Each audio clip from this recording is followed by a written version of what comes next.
Welcome back to my channel মিতামিটি। তো চলে এলাম আজকে আবারও একটা নিউ রেসিপি নিয়ে বন্ধুরা। একদমই ছোট্ট বাট একদমই নতুন।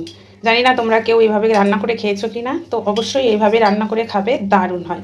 তো চলো দেখে নাও কি নিয়েছি। আমি তো একেবারেই রান্নাঘরে চলে এসেছি, তো তোমাদের সাথে সবটাই শেয়ার করছি। আর দেখে নাও তোমরা কি নিয়েছি। এই দেখো বন্ধুরা, পটল এইভাবে কেটে নিয়েছি, এই দেখো কাঁচা পেঁয়াজ, এই দেখো আলু, এই দেখো কাঁচা লঙ্কা, এখানে আছে সর্ষে বাটা, এখানে আছে লঙ্কার গুঁড়ো, হলুদের গুঁড়ো, স্বাদ মতো লবণ আর সামান্য চিনি।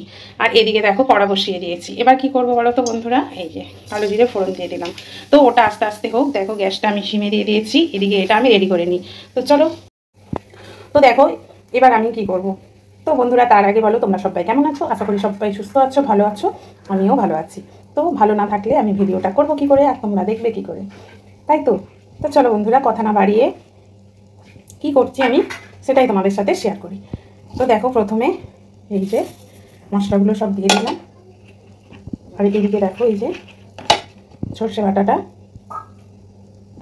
দিয়ে দিচ্ছি।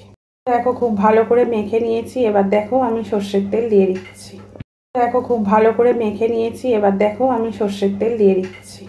সর্ষের তেলটা খুব ভালো করে মেখে নিয়েছি, দিয়ে তারপর কি করছি বলো তো বন্ধুরা। এই দেখো তেল গরম হয়ে গেছে, কালো জিরেটাও ফোড়ন তো দিয়েই দিয়েছি, তোমরা দেখেছো। এবার এটাকে আমি তুলে দিচ্ছি। এবার খুব ভালো করে নেড়ে চেড়ে একটুখানি ওই থালা যে মশলাটা লেগে আছে সেই মশলাটা ধুয়ে জলটা দিয়ে দেবো। তো ভালো করে নেড়ে চেড়ে নিই। তো দেখেছো খুব সুন্দর করে মানে খুব ভালো করে মিশিয়ে নিলাম, নেড়ে চেড়ে নিয়েছি। এবার আমি কি করব, এই যে দেখো মশলা ধোয়া জলটা এর মধ্যে দিয়ে দেবো। এবার আমি এটা ভালো করে আবারও নেড়ে চেড়ে নেবো। নিয়ে কি করবো বলো তো, ঢেকে দেবো। ঢেকে আর গ্যাসটা সিমে করে দেবো। তো এটা আস্তে আস্তে হতে থাক।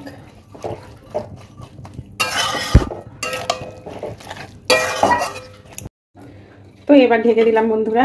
আর হ্যাঁ বন্ধুরা, এটা এবার আস্তে আস্তে হোক। বাট একটা কথা শুনে নাও, আজকে আমি তোমাদের সাথে মানে কি বলবো, নিজেকে দেখিয়ে ভিডিওটা করতে পারলাম না, কারণ আমার এখনো অনেক কাজ বাকি।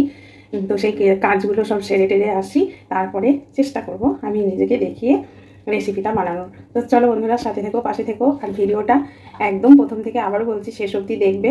আর রান্নাটা কেমন হলো তোমরা অবশ্যই কমেন্ট করে আমাকে জানাবে। তো বন্ধুরা দেখো রান্নাটা পুরো হয়ে গেছে, এখন আমি নামিয়ে নিচ্ছি। একদম শুকনো শুকনো হয়েছে তরকারিটা। তো তোমরা দেখতেই পাচ্ছ কেমন হয়েছে। খুব সুন্দর হয়েছে না? দেখে যেরকম মনে হচ্ছে সুন্দর, খেতেও কিন্তু অতটাই সুন্দর হয় বন্ধুরা। অবশ্যই বাড়িতে এভাবে বানিয়ে করে খাবে, দেখবে মাছ মাংসকেও হার মানিয়ে দেবে এই রেসিপিটা। একদমই নতুন নতুন রেসিপি তোমাদের করে দেখালাম বন্ধুরা। আর করলাম ডিম কষা, কারণ ডিম কষার তরকারিটা আর পুরোটা প্রথম থেকে দেখালাম না, সবাই জানো। তো বন্ধুরা আমার আজকের ভিডিওটা তোমাদের কেমন লাগলো অবশ্যই কমেন্ট করে জানাবে। যদি ভালো লাগে লাইক কমেন্ট শেয়ার সাবস্ক্রাইব করে পাশে থাকবে। তো চলো টাটা।